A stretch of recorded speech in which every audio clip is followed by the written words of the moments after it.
जय श्री कृष्णा। दोस्तों, शेयर बाजार में कोई हमें रास्ता दिखा दे, ये हर ट्रेडर और इन्वेस्टर चाहता है। तो इस वीडियो के माध्यम से मेरी योगेश्वर श्री कृष्ण से हाथ जोड़कर विनती है कि हम सभी पर अर्जुन जैसी कृपा करें और हम सबका मार्ग प्रशस्त करें। तो साथियों, सबसे पहले हम नजर डालते हैं सेबी की एक रिपोर्ट पर, जो दर्शाती है कि साल 2022 में 89% फ्यूचर एंड ऑप्शंस में ट्रेड करने वाले लॉस में रहे और केवल 11% ट्रेडर्स ही मुनाफा कमा पाए। अगर कुल मुनाफा जो इन 11% लोगों ने कमाया की बात करें तो टोटल प्रॉफिट का 51% टॉप के 1% ट्रेडर्स ले गए और बचे हुए 49% में से भी 75% प्रॉफिट बाकी टॉप के 5% ट्रेडर ले गए। अब जो तसल्ली दिलाने वाला बचा कुचा प्रॉफिट था वो बचे हुए 5% ट्रेडर्स में बट गया। यहां तक तो ठीक है, पर 89% ट्रेडर्स आखिर घाटे में क्यों रहे? इस वीडियो में हम आकलन कर पाएंगे कि हम भविष्य में कहां स्टैंड करेंगे। सेबी की एक और रिपोर्ट पर नजर डालें तो ये रिपोर्ट बताती है कि फाइनेंशियल ईयर 2022 में एफ एंड ओ ट्रेडर्स की संख्या में 500% का उछाल आया। 500% में अधिकतर 20 से 30 वर्ष की उम्र के हमारे युवा साथी है और इनमें से ज्यादातर युवा सोशल मीडिया पर या अपने आसपास के माहौल की गतिविधियों और संभावनाओं को देखकर ट्रेड करने लग गए। नतीजा नुकसान, पैसों का नुकसान, मेंटल हेल्थ का नुकसान, ज्यादा और जल्दी पैसा कमाने की चाहत में ज्यादा और जल्दी नुकसान करवाने वाले हमारे ये साथी आखिर कौन कौन सी गलतियां कर गए जो 89% में ना चाहते हुए भी मजबूरन शामिल हो गए। 3 ऐसे कारण जो निकलकर सामने आए, ध्यान से देख लीजिए ताकि आप अपने लॉस होने की संभावनाओं को खत्म कर सके। वीडियो ज्यादा लंबा नहीं है तो बिना स्किप किए देखना है। आखिर यहां बात आपके मेहनत से कमाए हुए पैसों को बचाने और बढ़ाने की है। पहला कारण सही मार्गदर्शन की कमी, दूसरा कारण ग्रीड एंड फियर यानी लालच और डर, और तीसरा सबसे खतरनाक कारण ओवर ट्रेडिंग एंड इम्पेशियंस यानी बेसब्री के साथ ज्यादा ट्रेड करना। वित्तीय वर्ष 2022 में 45 लाख से ज्यादा रेगुलर इंडिविजुअल ट्रेडर्स थे, जिनमें से तकरीबन 40 लाख से ज्यादा ट्रेडर्स ने घाटा खाया।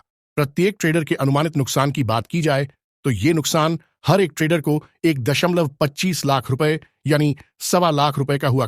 खाया पिया कुछ नहीं, ग्लास तोड़ा 12 आना जो हुआ उसे बदला नहीं जा सकता, लेकिन आपके साथ ऐसा ना हो इसके लिए कुछ बदलाव जरूरी है। आपने कहां से सीखा, कितना सीखा और कब तक सीखा? यूट्यूब और गूगल पर बिखरा स्टफ कंफ्यूज करने वाला होता है। सीखने के लिए सही प्लेटफॉर्म का चयन करें। क्रमवार जो पहले जरूरी है वो पहले सीखे, उसी के बाद आगे जाए। जंप लगाने या शॉर्टकट लगाने की कोशिश आपको बर्बाद कर सकती है। अपने ट्रेड करने के तरीके पर गौर करिए और जब तक लगातार प्रॉफिट देने वाला तरीका ना मिल जाए तब तक कंट्रोल रिस्क के साथ, कम पूंजी के साथ छोटे छोटे एक्सपेरिमेंट करिए। अपनी स्ट्रेटजी और मार्केट के ट्रैप्स को पहचानिए। मार्केट ट्रैप से बचना सीखो या फिर उसी ट्रैप का इस्तेमाल करके प्रॉफिट बनाना सीखो। नोट्स बनाइए, अपने कंफ्यूजन्स को लिखिए, उन्हें क्लियर करिए। आप मैदान में चारों तरफ खेलकर पैसा बटोर सकते हैं, उसके लिए प्रैक्टिस करनी होगी। जिस दिशा में आप सबसे ज्यादा अच्छा खेल सकते हैं उसे पहचानो। ब्रोकर और गवर्नमेंट चार्जेस को समझना भी जरूरी है, नहीं तो आपके छोटे प्रॉफिट्स लॉस में तब्दील होते देर नहीं लगेगी। दूसरा कारण, एक ही बार में ज्यादा लालच के चक्कर में टारगेट तय मत करिए। जरूरत के हिसाब से नहीं, मार्केट के हिसाब से ट्रेड करो।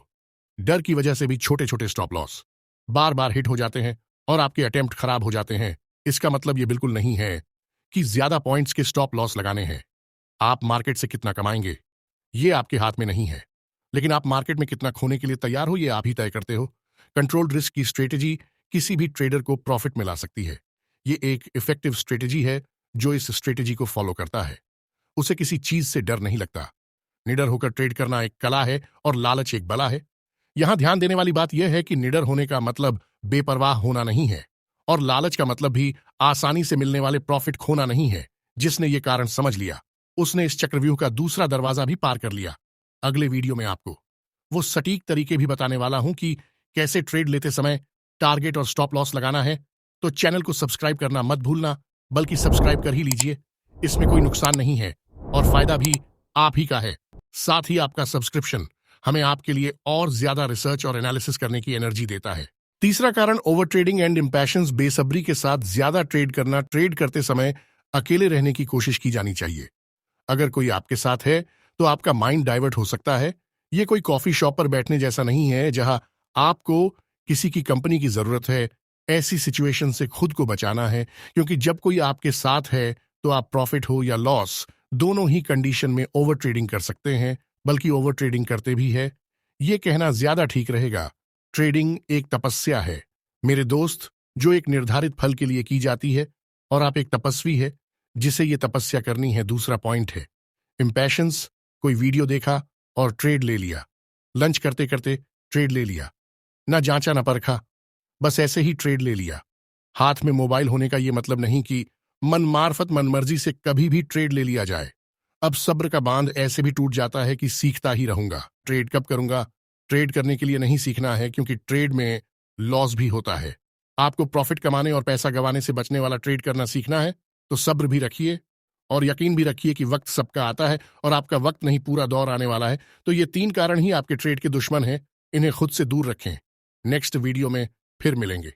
Take care, be aware. याद रखना, प्रॉफिटेबल ट्रेडर बनना आपका वित्तीय अधिकार है।